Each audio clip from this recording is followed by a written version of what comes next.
Break के बाद आप सभी का बहुत बहुत स्वागत है। शोभा जी, अब हम बात करते हैं मदर लैब की।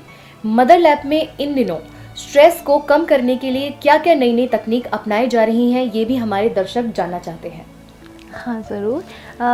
हमने जब पेशेंट्स हमारे पास आते हैं और इतने दिन से हम इनफर्टाइल कपल्स को ही डील कर रहे हैं, तो हमने ये रियलाइज़ किया कि जब स्ट्रेस लेवल बहुत ज़्यादा होता है ट्रीटमेंट के दौरान, तो सब कुछ नॉर्मल होने के बाद भी, एग्स भी अच्छे बनने के बाद, लाइनिंग वगैरह सब अच्छी बनने के बाद, जब हम डॉक्टर्स को बहुत ज़्यादा कई बार उम्मीद होती है, लेकिन कपल का स्ट्रेस लेवल बहुत अधिक है तो अच्छे रिजल्ट्स नहीं आ पाते हैं। और दूसरी ही तरफ हमने ऐसा भी देखा कि जो दंपति है बहुत खुश रहते हैं और जिनका विश्वास बहुत अधिक है, तो उनके पॉजिटिव प्रेगनेंसी बहुत जल्दी अचीव हो जाती है। तो इस कारण हम अपने जो निसंतान दंपति है, तो हमने ये देखा कि केवल ट्रीटमेंट करना ही अनिवार्य नहीं है। ट्रीटमेंट का एक पार्ट स्ट्रेस रिलीविंग भी होना चाहिए, जिससे कि सक्सेस की दर बढ़ाई जा सके। और जब हमने अपने मरीज़ों को स्ट्रेस रिलीविंग प्रोग्राम में इंक्लूड किया और उनको डिफरेंट टाइप्स की मेडिटेशन और योगिक क्रियाज बताई, तो हमने देखा कि सक्सेस रेट जो इनफर्टिलिटी ट्रीटमेंट है उसका काफ़ी इंक्रीज़ हो गया।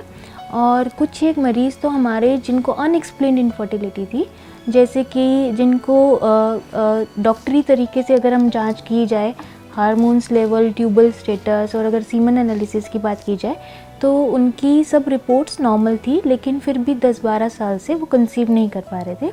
तो ऐसे लोग कपल्स को भी जब हमने पॉजिटिव एटीट्यूड रखना सिखाया और मेडिटेशन क्लासेस दी और उनका स्ट्रेस जब कम हुआ, तो उन्होंने, बहुत से मरीज़ों ने ट्रीटमेंट लेने से पहले ही कंसीव कर लिया। तो हमारा विश्वास दिन पर दिन बढ़ता गया कि स्ट्रेस को भी हैंडल करना बहुत ज़रूरी है इस इनफर्टिलिटी की ट्रीटमेंट के दौरान। तो मदर्स लैब में हम खाली उनकी जो बीमारी है उसी का ट्रीटमेंट नहीं करते हैं, बल्कि स्ट्रेस लेवल को कम करने के लिए भी बहुत सारी प्रक्रियाओं का इस्तेमाल करते हैं। मरीज़ से बात करने पर उसका स्ट्रेस लेवल मालूम पड़ जाता है, तो मरीज़ को बताते हैं उसको कैसे हैंडल करना है और सोसाइटी के जो क्वेश्चंस हैं उनको कैसे हैंडल करना है। साथ ही साथ हम उन्हें रिक्रिएशनल एक्टिविटीज़ के बारे में बताते हैं, उनकी डेली जो लाइफ स्टाइल है उसके बारे में हम नॉलेज लेते हैं, उनका न्यूट्रिशनल स्टडी के बारे में नॉलेज लेते हैं, क्या किस टाइप का न्यूट्रिशन है, तो उनके खान पान में सुधार लाते हैं। उनके लाइफस्टाइल में अगर स्लीपिंग हैबिट्स में कुछ फॉल्टी चीज़ हमें मिलती है तो उसको हम करेक्ट करते हैं। साथ ही उनको मेडिटेशन क्लास देते हैं।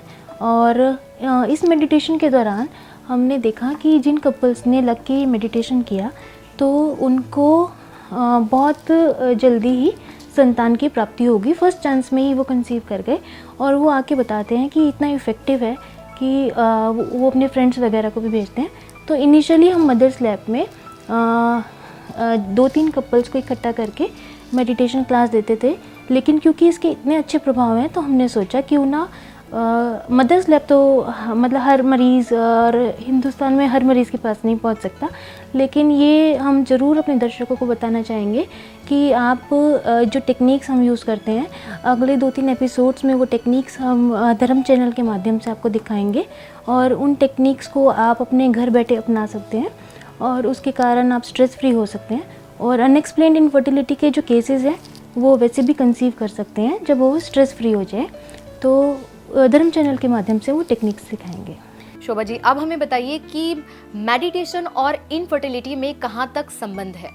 देखिए, अगर हम पुराने शास्त्रों की बात करें तो जो हमारा एक तो खान पान बहुत अच्छा होता था, पुराने समय में इनफर्टिलिटी की प्रॉब्लम कम होती थी, बहुत कम होती थी, और आजकल बहुत इंक्रीज़ हो गई है। तो हम मेडिटेशन और इनफर्टिलिटी की बात करें तो ज़रूरी नहीं है कि आप मेडिटेशन ही करें। मेडिटेशन तो हमारी मदर्स लैब की एक इजाज़त है, जो कि हम डिफरेंट प्रॉब्लम्स के लिए डिफरेंट काइंड की मेडिटेशन बताते हैं। लेकिन आपकी लाइफ में स्ट्रेस लेवल कम होना बहुत ज़्यादा ज़रूरी है। आप कोई भी रिक्रिएशनल एक्टिविटीज़ को अपना सकते हैं। जैसे हम म्यूज़िक थेरेपी देते हैं, जिन कपल्स को म्यूज़िक बहुत पसंद है तो वो अपनी लाइफ में म्यूज़िक को अपनाएं, खुश रहें। बेसिकली खुश रहना बहुत ज़रूरी है ड्यूरिंग दिस ट्रीटमेंट। और ट्रीटमेंट के बारे में सोचना कि इसका क्या रिज़ल्ट होगा क्या नहीं होगा, ये ज़रूरी नहीं है। और जैसे आपने पूछा मेडिटेशन और इनफर्टिलिटी के बारे में, तो जब हम मेडिटेशन करते हैं तो हम अपनी बॉडी को रिलैक्स करते हैं और अपने मन को रिलैक्स करते हैं। अगर हम साइंटिफिकली देखें तो सारे हार्मोन्स हमारे ब्रेन में यहाँ हाइपोथैलेमस से निकलते हैं। और जब हम मेडिटेशन करते हैं और जो इमोशंस हैं, हमारे जो इमोशंस हैं, उसका कंट्रोल भी हाइपोथैलेमस करता है। तो जब हम इमोशनल होते हैं और हम स्ट्रेस में होते हैं तो हाइपोथैलेमस में कुछ ना कुछ ऐसा इफ़ेक्ट होता है कि सारा जो हार्मोनल सिस्टम है वो बिगड़ जाता है। जब हम मेडिटेशन करते हैं और बॉडी को रिलैक्स करते हैं तो जो हमारे बॉडी का सिस्टम है उसकी एक तरह से प्यूरिफिकेशन हो जाती है, और जो हार्मोनल बैलेंस है जो प्रेगनेंसी अचीव करने के लिए एज वेल एज प्रेगनेंसी को कंटिन्यू करने के लिए ज़रूरी है, वो शरीर में बना रहता है, और इसके कारण जो प्रेगनेंसी है वो जल्द अचीव हो जाती है। अब कार्यक्रम के अंत में चलते चलते आप हमारे दर्शकों से क्या कहना चाहेंगी? मैं सभी दर्शकों से यही कहना चाहूँगी कि इनफर्टिलिटी कोई लाइलाज बीमारी नहीं है। इसके कारण आप स्ट्रेस में ना आए और अपना एक पॉजिटिव एटीट्यूड रखें, एक अच्छे सेंटर में जाके इलाज कराएं, और जब भी आप इलाज कराते हैं उस समय बहुत खुश रहें। पति पत्नी के संबंधों में मधुरता होना और समाज के द्वारा क्वेश्चंस का रेज ना करना इनफर्टिलिटी की ट्रीटमेंट में एक पॉजिटिव प्रभाव डालता है। तो ना ही केवल जो घर के बड़े बुजुर्ग हैं उनकी भी जिम्मेदारी बनती है कि वो अपने जो बच्चे हैं उनको डेली आशीर्वाद दें और उनको बहुत खुश रखें, ना कि उनसे क्वेश्चन रेज करें, और दूसरी ही तरफ उनको एक अच्छे सेंटर में भेजकर उनका इलाज कराएं जिससे संतान सुख की प्राप्ति हो। और स्ट्रेस को आप अपनी डेली लाइफ से कम कर लें और अपना लाइफस्टाइल में थोड़ा चेंजेस करें जिससे शीघ्र ही संतान की प्राप्ति हो। आज आपने हमें और हमारे दर्शकों को बहुत सारी अच्छी अच्छी बातें बताई। स्टूडियो में आने के लिए शोभा जी बहुत बहुत शुक्रिया। Thank you. आज हमने बात की इनफर्टिलिटी और स्ट्रेस की, कि किस तरह से स्ट्रेस और इनफर्टिलिटी में संबंध है और स्ट्रेस इनफर्टिलिटी को किस तरह से बढ़ा रहा है, जो हमारे शारीरिक, मानसिक और सामाजिक तत्वों को कहीं ना कहीं प्रभावित करता है। दर्शकों, मैं आपको बताना चाहूंगी कि आप हमारा अगला एपिसोड देखना मत भूलिएगा, क्योंकि अगले एपिसोड में हम बात करेंगे कि किस तरह से मेडिटेशन के जरिए हम इनफर्टिलिटी और स्ट्रेस को दूर कर सकते हैं। फिलहाल हमें दीजिए इजाजत। नमस्कार।